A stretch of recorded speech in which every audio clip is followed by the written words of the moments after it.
In recent online footage, a man spray paints a small white pig into a black one. A rural woman is also captured painting a white pig black. Why this peculiar trend? The rationale is simple. In China, black pork is significantly pricier than its white counterpart, and black piglets command a higher price as well. Some farmers, driven by profit motives, are resorting to using hair dye to paint white pigs black for sale. Yet another vendor goes further. By brushing paint onto the fat portion of pork, they instantly transform it to appear as premium 5-flower marbled pork, which can fetch double the price. A duck gets its feathers sprayed blue. With discoloration, it is passed off as a pricier blue-headed duck. Stinky tofu, a traditional Chinese snack known for its smelly but tasty quality, is traditionally made by fermenting fresh tofu over a prolonged period through a complex process.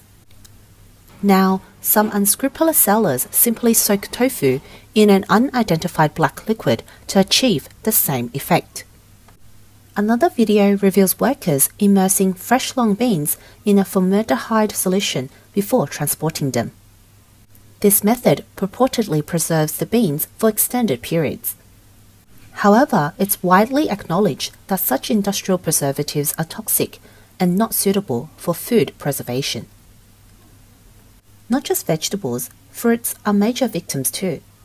The videographer reveals that some of these chemicals are hydrogen peroxide and formaldehyde, both industrial-grade preservatives.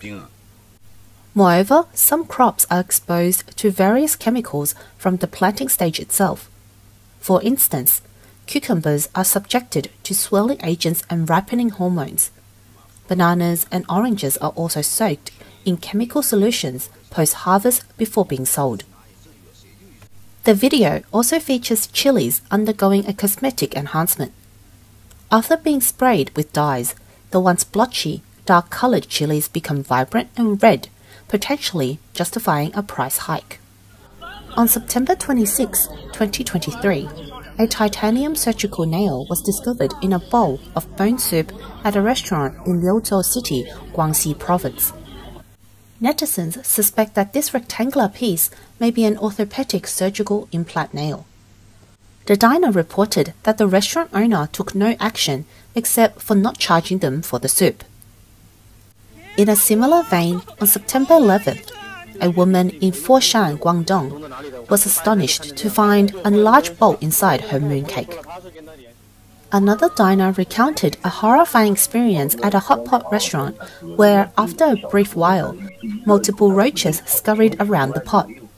The restaurant explained that the pot had been stored for too long and the roaches emerged when it was heated. On September 13th, a user from Liaoyuan, Jilin, shared a video where her roommate discovered a drain cover in noodles ordered from a restaurant under contract with their school. Another consumer brought a beautifully packaged pastry with meat floss filling, a popular ingredient in Chinese pastries and beloved snack among children. Regrettably, many such meat floss products are counterfeit. 看到，这个就是所谓的肉松，放到这里面，加点水，再来一点，来倒这边，放点水，然后接着时刻的奇迹到了，去烧，再来点水，普通矿泉水，我觉得奇迹到了。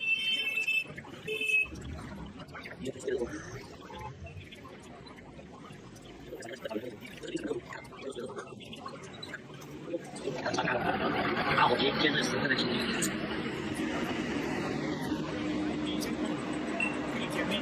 看好，这个是一个从打火机点一下来，一烧就发黑，还有一股恶臭的味道。In a recent video, a woman was dismayed to discover that the individually packaged snack chicken leg she purchased was a counterfeit. 不看视频你敢不敢相信？这年头鸡腿都能造假，给你们看看是怎么做的。除了鸡皮跟鸡骨头，我的天，里面塞的都是什么肉？还有更狠的，给你们看看。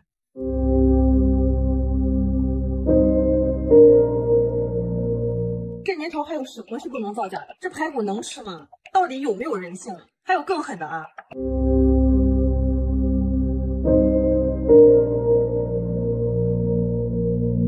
是什么样的高智商能让你们把这个科技与狠活玩得这么淋漓尽致？以上现象具体在市场比例有多少，咱不知道，咱也不乱说，但是确实是存在的。在利益面前，不要考验人性。With autumn arriving, it's crab season. For convenience, vendors tie crabs with ropes before selling them. As these ropes are included in the weight, some vendors use excessively thick ropes to increase the weight, instantly turning a 300-gram crab into a 500-gram product, leaving consumers in a bind. The video presenter shares her experience of purchasing 5 500-gram bags of sunflower seeds. Each bag contained excessively heavy oxygen absorbers. Upon weighing, what should have been 2,500 grams of seeds totaled only 1,855 grams, with oxygen absorbers weighing 531 grams. According to national standards, 500 to 1,000 grams of food should only contain 5 grams of oxygen absorbers, which means the sunflower seed vendor exceeded the limit by 21 times. We've reported multiple times about food counterfeiting. In China, fake products and examples of dishonest trade are everywhere, with some beyond imagination. Old cardboard boxes, which can be recycled for money, are collected from households and sold to recycling centres. In the video, a vendor sprays water between the layers of the boxes to add weight, thereby making more money from the sale. In another shocking instance, a man who bought gold from a bank a decade ago for 200,000 yuan found that it had rusted. The bank's manager simply responded that they were only selling it on behalf of someone. Such incidents even occur with state-owned banks, making it almost impossible to avoid fraud in China. In a bizarre act, landscape workers were seen greening by painting yellowed, withered trees a vivid green. Note that this was done under official orders. China is most adept at imitation, from state-led knockoffs of aircraft carriers, airplanes and cars to everyday items, clothing and snacks. The country's recent C919 commercial jet was hailed as a domestic creation, but insiders claim that 3/4 of its technology is foreign, with core components purchased overseas, making it a knockoff product. China's proclaimed first self-developed aircraft carrier, the Shandong, is undoubtedly another knockoff. Military experts point out that it's based on Russia's 1970s-era Kuznetsov-class design, similar to China's existing Liaoning carrier, which was refitted from an unfinished Soviet vessel. Electric vehicle knockoffs have also flooded the market in recent years, despite their shoddy quality and frequent accidents, including battery fires. It is estimated that 8 such vehicles catch fire daily in China. Unfortunately, given China's firefighting capabilities, once these cars ignite, they're nearly impossible to salvage. The knockoff culture even extends to iconic Western franchises. For instance, KFC, a globally renowned brand, has been replicated in countless forms in China, purportedly outnumbering the alphabets in sheer variety. A fast food chain called Bombing G has emerged to challenge KFC. Their English branding featuring an image resembling Barack Obama alongside the name UFO raises eyebrows. Did the counterfeiters just choose 3 random letters? Another KFC knockoff surfaced in Beijing in 2011, swapped the renowned KFC from Kentucky Fried Chicken to OFC from Obama Fried Chicken, with Obama's likeness serving as its logo. Another establishment cheekily named itself Kendechi, which translates to Kanchu, implying affordability. Yet another humorous iteration transformed KFC, which in Chinese is Kende Chicken, into Kende Duck, offering roasted duck instead of chicken. Word has it, their duck is quite tasty. In an audacious blend of 2 fast food giants, one store named itself Ken Donald's. There's also McLucky Chicken, or KFG in English.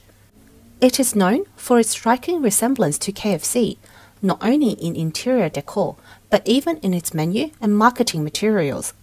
Such was its similarity that it reportedly caught the attention of foreign media. KFD, self-proclaimed as KFC's younger brother, showcases a middle-aged, glasses-wearing man as its logo, radiating a distinct Asian vibe.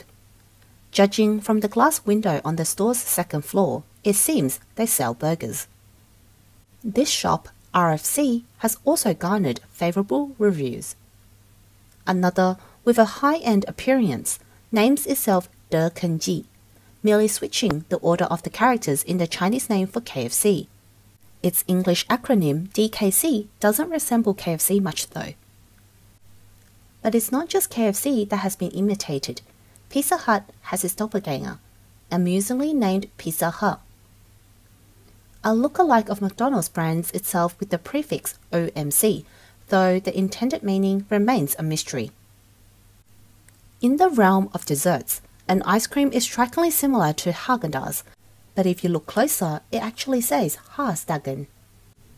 Coca-Cola, the globally beloved drink, has been replicated as Thirsty Cola. Does it quench the thirst or does it make one thirstier? Both bottled and canned versions are available. Sprite, which in Chinese is Xue Bi, the first character of which means snow. But have you ever tasted Lei Bi?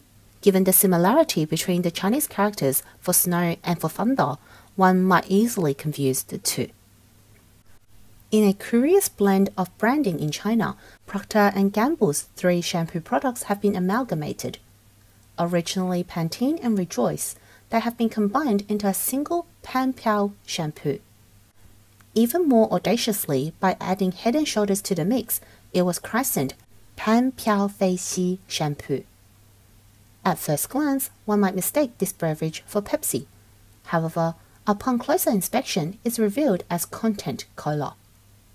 A seemingly sleek Apple iPhone reveals its identity upon startup with an ad saying, "The US has Apple, China has Pineapple, Pineapple phone." One particularly ambitious counterfeiter didn't stop at mimicking just Adidas, but combined it with the Nike logo, resulting in a brand called Adi Gossi. An Adidas-like pants tag reads Abibos. Another bold iteration is Dasabi, a pun in Chinese suggesting President Xi Jinping's monetary policy of big money distribution. That pair of Air Jordans looks cool and well-made, right? But wait, why does the Jumping Man logo look off? Most have tasted Red Bull, but have you tried Red Goats?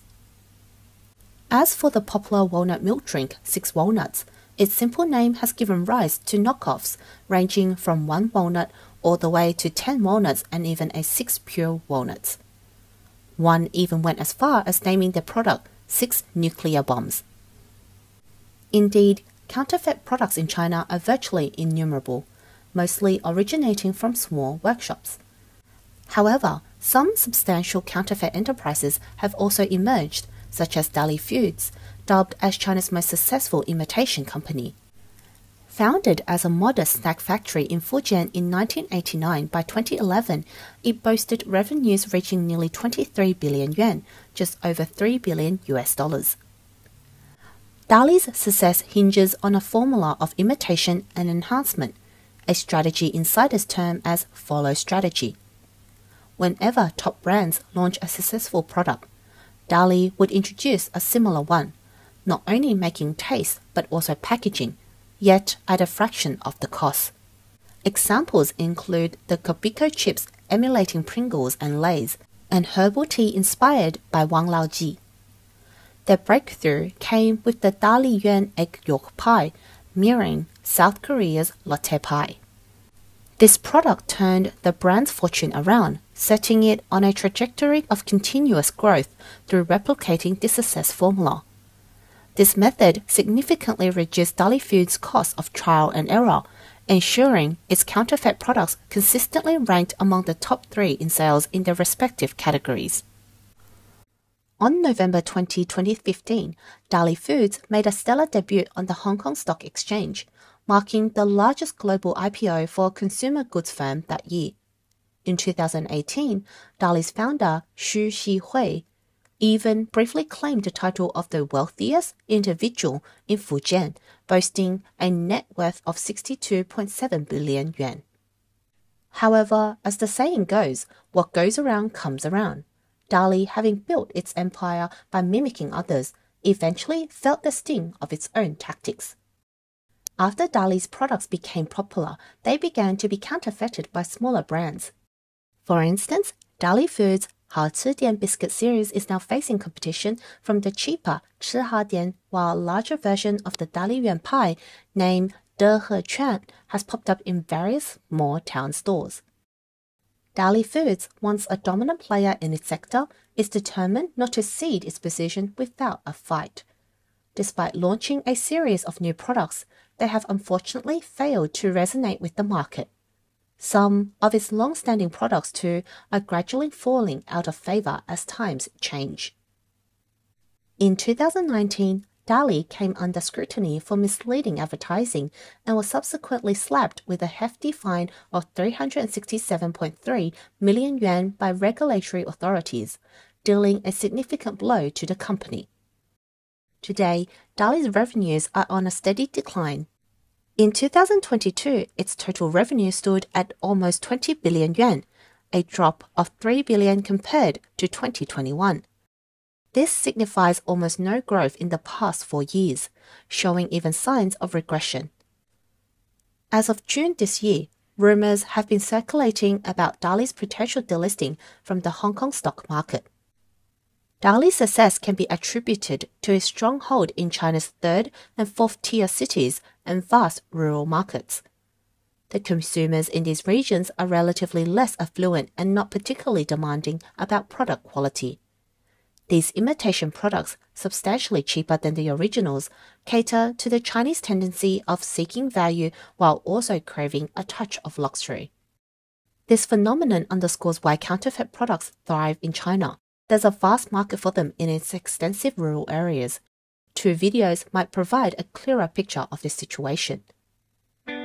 One video depicts a wedding banquet in a village where locals can enjoy free food, provided they're able to beat the crowd.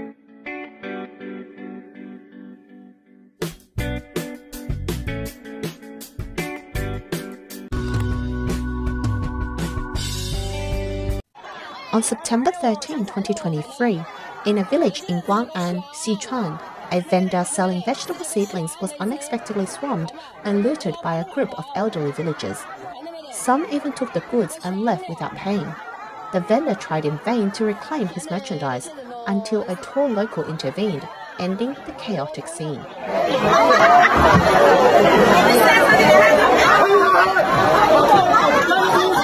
It's essential to note that this doesn't represent all of China's rural population. However, under the governance of the Chinese Communist Party, where deception and falsehoods are rife, mutual deceit and harm among the grassroots community have become commonplace. The overall moral fabric of society has degraded under this regime. Perhaps this provides some insight into why counterfeit products enjoy such widespread popularity in China.